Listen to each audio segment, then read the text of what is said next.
Welcome to the Library of Awakening, hosted by CyberX, a space where curiosity meets courage and ideas come alive. Here we explore the thoughts that challenge, inspire, and sometimes even unsettle us, because growth often begins with discomfort. So, welcome to the journey. May this space inspire you to ask questions, explore the unknown, and most importantly, to awaken. This is the Library of Awakening. Alrighty, Library of Awakening family, welcome back to another episode. In today's episode, we're going to continue to read thoroughly through chapter 3 in David Icke's Guide to the Global Conspiracy Theory and How to End It, picking up where we left off. If you guys enjoy these evening reads, spending some time with me diving through some of the chapters and books inside the Library of Awakening section in the CyberX Discord, do me a favor, smash that thumbs up button and subscribe. We do appreciate the love and the support. Thank you guys so much for tuning in with me. Like I said, picking up where we left off, we had talked about David Icke had given a very good and deep description on how the world and history is manipulated.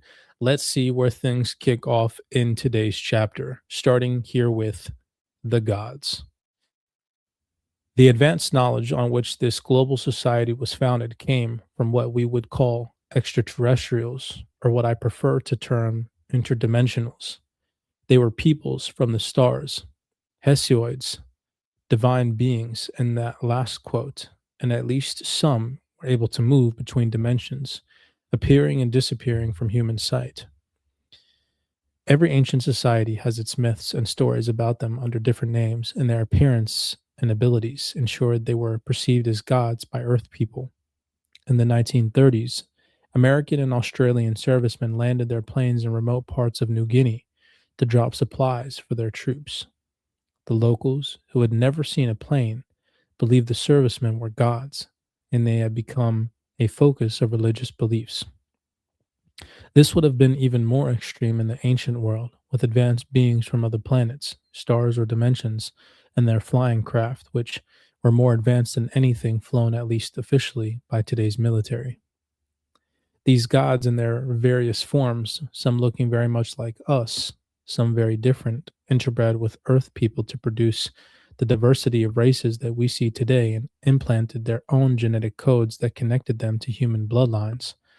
I am describing events in 5 sense reality, and so the language will reflect this. But it is important not to lose sight of the first two chapters, because 5 sense reality is an illusion that only exists in 3D form in the brain. This makes me want to go back and read the first two chapters, you guys. When I talk about bloodlines, I'm actually talking about computers and computer programs carrying the vibrational and mathematical codes of humans and the various gods. Interbreeding is another way of saying downloading information from two DNA hard drives onto another. There are many human computer programs that have long been forgotten in many versions of planet Earth on different frequencies, but I will pick up the story with interbreeding between the gods and those known as Homo erectus to create Homo sapiens. This has been followed by further upgrades to produce today's Homo sapiens sapiens.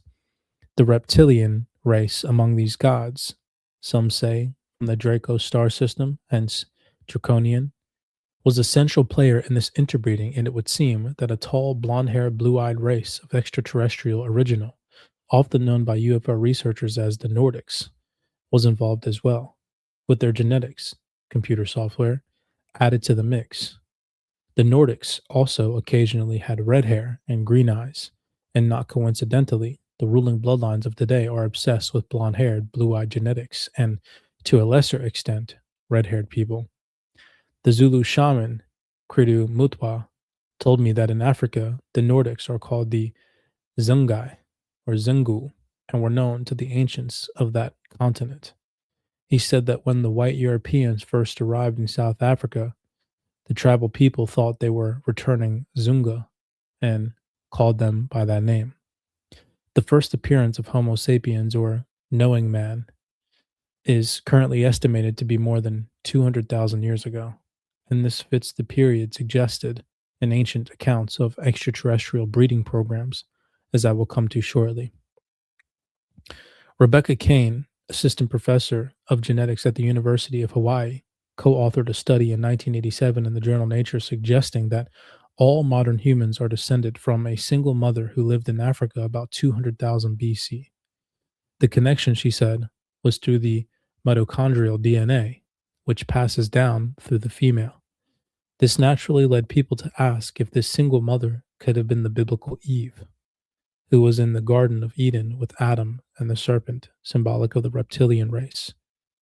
Genesis is a rewrite of the far earlier accounts of the Sumerians who lived in what we now call Iraq from around 4000 to 2000 BC. The biblical references to God, singular, have been mistranslated from words meaning gods, plural, and these gods and sons of the gods, or the extraterrestrial interbreeders. Here are some examples from the book of Genesis, and the emphasis is mine. And God said, "Let us make man in our image, after our likeness." So God created man in his own image. In the image of God created him, male and female created them. And the Lord said, "Behold, the man is becoming as one of us, to know good and evil. And now, lest he put forth his hand and take also of the tree of life and eat and live forever." In Genesis 3:22. And it came to pass, when men began to multiply on the face of the earth, and daughters were born unto them, that the Son of God saw the daughters of men, that they were fair, and they took them wives of all which they chose. There were giants in the earth in those days, and also after that, when the sons of God came unto the daughters of men, and they bare children to them. The same became mighty men, which were of old, men of renown. In Genesis 6, 1, 4. The offspring of these unions between humans and the reptilian race are known in the biblical texts as the Nephilim or the Nephilim, and these are the bloodlines and the power all over the world today. The modern human race, or Homo sapiens, emerged far quicker than conventional evolution would allow because there was a genetic intervention by these advanced reptilian geneticists. The famed cosmologist Dr. Carl Sagan discussed humanity's reptilian origins in his book, The Dragons of Eden, and pointed out how the fossil record reveals a sudden and inexplicable leap in the human brain function that cannot be explained by the claims of Charles Darwin and his advocates that humans evolved from reptiles, but very slowly. Under the Darwinist timescale, it should have taken at least 200 million years for mammals to first appear, and another 5 to 10 million years for them to evolve into humans, Sagan says. Instead, it happened very quickly, in what Sagan describes as a major burst of brain evolution. Stone tools, for example, did not develop slowly but appeared in enormous abundance all at once. The ancient book of Enoch describes how the fallen angels, especially one it calls Azazel, introduced this knowledge.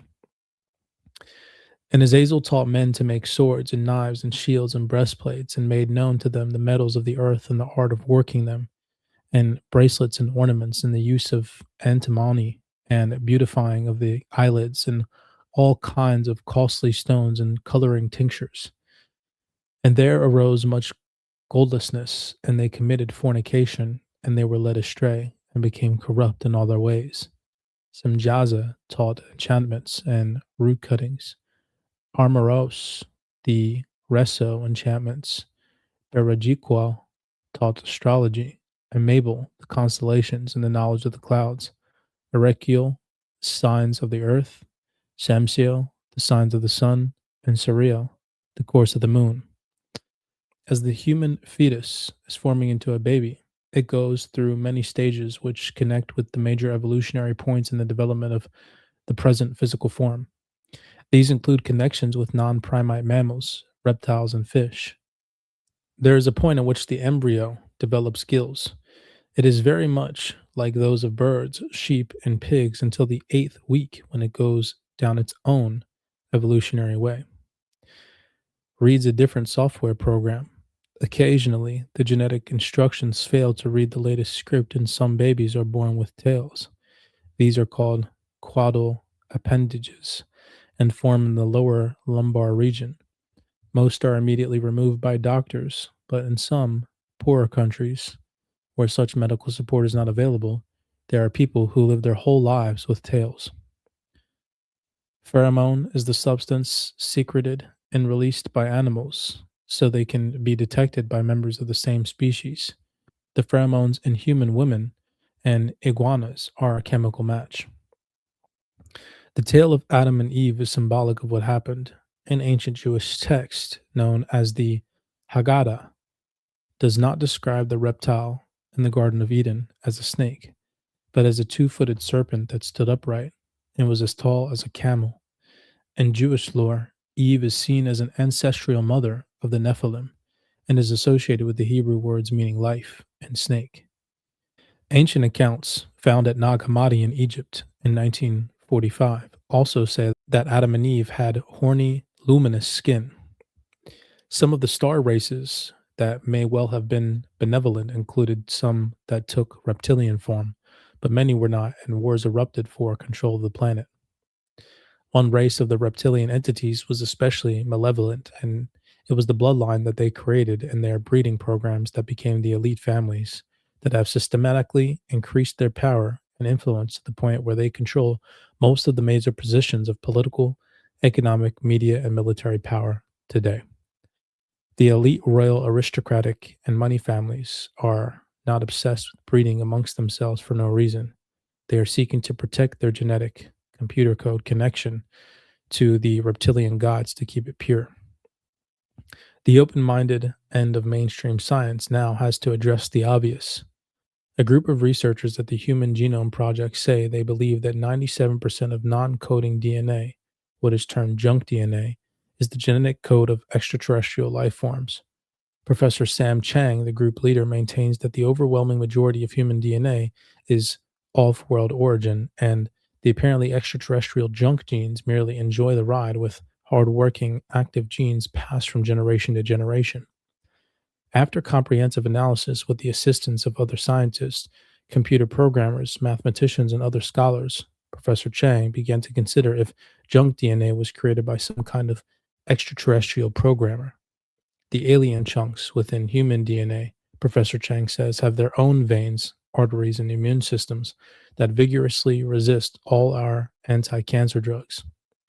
He continues by saying, our hypothesis is that a higher extraterrestrial life form was engaged in creating a new life and planting it on various planets. Earth is just one of them. Perhaps after programming our creators grow us the same way we grow bacteria in petri dishes, we can't know their motives, whether it was a scientific experiment or a way of preparing new planets or colonization, or the long time ongoing business of seeding life in the universe.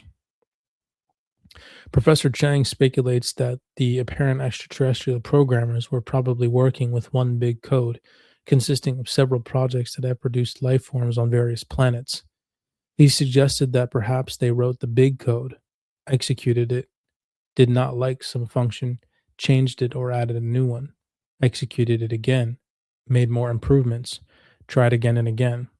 Professor Chang, who is one of many scientists and researchers to point to humanity's extraterrestrial origin, says, what we see in our DNA is a program consisting of two versions, a big code and a basic code. First fact is the complete program was positively not written on Earth. That is now a verified fact. The second fact is that genes by themselves are not enough to explain evolution. There must be something more in the game. Sooner or later, we have to come to grips with the unbelievable notion that every life on Earth carries genetic code for his extraterrestrial cousin, and that evolution is not what we think it is. This is what I've been saying since 1991, and what Dr. Chang's DNA research suggests can also be found in ancient records and accounts all over the world. It is another elephant in the living room that authorities and concrete minds desperately seek to ignore and dismiss. These extraterrestrial geneticists were and are computer programmers who know how at least many levels of the matrix operate as vibrational mathematical constructs. This allows them to infuse their computer codes into others and manipulate them through that vibrational mathematical connection, as I shall be discussing in more depth a little later. The ancients across the world describe a high tech golden age that was brought to an end by an enormous cataclysmic event, including a fantastic tidal wave. In its later period, the age became anything but golden as other forces moved in seeking to take over. The various extraterrestrial, interdimensional gods fought their high tech wars, often in the sky, and these were some of the so called wars of the gods in ancient mythology. Whether these were connected to the incredible geological upheavals is open for debate, but the fact that the Earth was struck by astonishing events is described by both global folklore and scientific research. A series of geological catastrophes caused colossal earth changes through earthquakes, volcanic eruptions, and tidal waves on a scale we cannot begin to imagine today. From the biological and geological record, there appear to have been several enormous upheavals from around 13,000 BC. This is why every ancient society had its own version of the Great Flood story. Extraordinary geological cataclysms did happen thousands of years ago, and they destroyed this golden age that so many ancient accounts acknowledge. These stories continue today in research about pre flood or pre Diluvian civilizations known as Atlantis, which is most often said to be located in the Atlantic and Lemuria or Mu in the Pacific. Atlantis and Mu, known by other names in different cultures, were the two major centers of the once global society. We'll definitely get into the Mu society in one video in the future.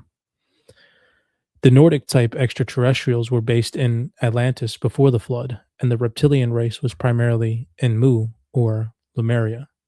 The biblical tale of Noah is a later version of the flood story told thousands of years earlier in Sumer, the land we now call Iraq. The Sumerian version tells how some of the gods, known as the Ananu or Anunnaki, decided to destroy humanity, and one god called Enki warned the priest king Zezuadra. Geez, it's actually interesting. This is actually recycling some information that we just recently read in that Noah book. He was told to build a great ship and take aboard beasts and birds, and after the rains and floods, Zeustra bowed in thanks before the sun god, Etua. The same story was told in the later Babylon, also now Iraq, with the Noah figure given the name Utna Pashtitum or Atrahasis. I probably butchered that one horribly. I'm so sorry.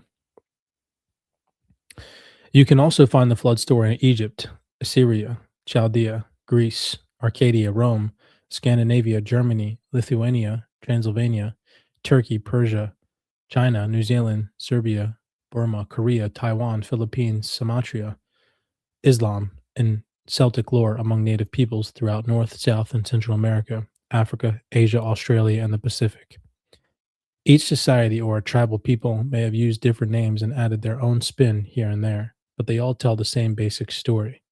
Some speak of great heat that boiled the sea, of mountains breathing fire, the disappearance of the sun and moon, and the darkness that followed. The raining down of blood, ice and rock, the earth flipping over, the sky falling, the rising and sinking of land, and the loss of great continents, the coming of the ice, and virtually all of them describe a wall of water which swept across the planet. As you can see in The Biggest Secret, which is another one of his books, The Day the Earth Nearly Died by D.S. Allen and J.B. Dahler, the ancient accounts are supported by geological and biological evidence with the most incredible synchronicity. The Azores, which some believe were a part of the sunken Atlantis, lie on the mid Atlantic ridge, which is connected to a fracture line that continues for a distance of 40,000 miles. The mid Atlantic ridge is one of the foremost areas for earthquakes and volcanoes. Four vast tectonic plates, the Eurasian, African, and North American and Caribbean, all meet and collide in this region, making it very unstable geologically. The Azores and the Canary Islands, named after the dogs Canine and not Canaries, were subject to widespread volcanic activity in the time period that the ancient Greek philosopher Plato, 427 to 347 BC, suggested for the end of Atlantis in his writings, Timaeus and Critias. Plato appears to date the end of Atlantis at about 11,000 years ago. Tacolite lava disintegrates in seawater within 15,000 years, yet it is still found on the seabed around Azeros, confirming geologically recent upheavals. Other evidence, including beach sand gathered from the depths of 10,500 to 18,440 feet, revealed that the seabed in this region must have been, again, geologically recently above sea level. The oceanographer Maurice Ewing wrote in National Geographic, either the land must have sunk 2 or 3 miles, or the sea must once have been 2 or 3 miles lower than now. Either conclusion is startling. The geological and biological evidence also suggests that the widespread volcanic activity which caused the sinking of the land in the region of Azores happened at the same time as the breakup and the sinking of the land in the mass known as Appalachia, which connected what we now call Europe, North America, Iceland, and Greenland. Even the degree of submergence appears closely related.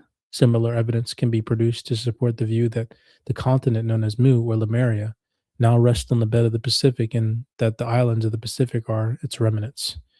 The so called Bermuda Triangle between Bermuda, southern Florida, and a point near the Antilles has long been associated with Atlantis. It is also an area steeped in legends of disappearing ships and aircraft, submerged buildings, walls, roads, and stone circles like Stonehenge. Even what appear to be pyramids have been located near Bimini, under the waters of bah- under the waters of the Bahama Banks and within the triangle.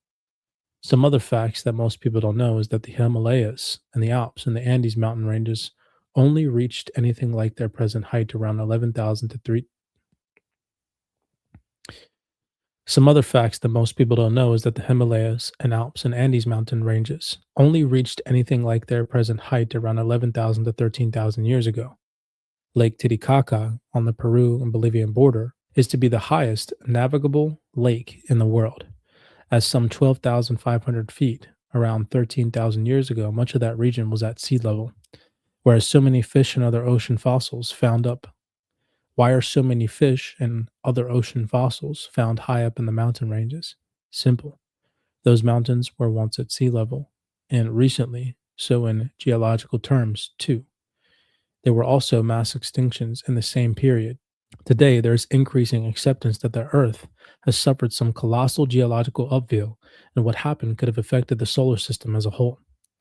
Every planet shows evidence of a cataclysmic event, which have affected either its surface, atmosphere, speed and angle of orbit, or rotation.